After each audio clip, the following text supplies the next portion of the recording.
कहानी भूल भुलैया का रहस्य। बहुत समय पहले की बात है।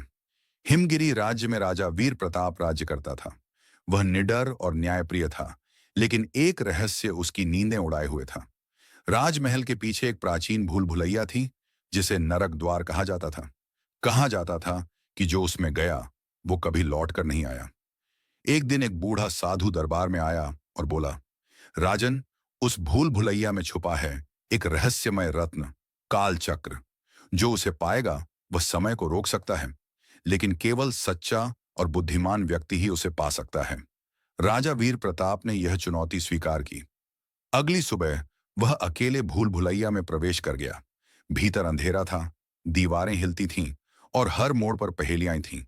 एक जगह लिखा था, जिसे खोकर रोते हो वो तुम्हारा नहीं था, जिसे छोड़ नहीं सकते वही तुम्हारी पहचान है। राजा ने जवाब दिया, कर्तव्य। दरवाजा खुल गया। घंटों बाद वह अंतिम कक्ष में पहुंचा, जहां काल चक्र रत्न हवा में चमक रहा था। जैसे ही राजा ने उसे छूना चाहा, एक छाया प्रकट हुई। एक और राजा, जो सैकड़ों साल पहले गायब हुआ था। उसने कहा, मैं भी इस रत्न के पीछे आया था, लेकिन लालच में फंसकर यहीं रह गया। क्या तुम भी समय को अपनी मुट्ठी में बांधना चाहते हो?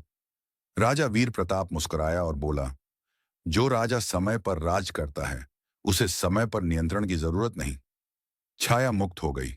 रत्न गायब हो गया, लेकिन भूल भुलैया का द्वार खुल गया।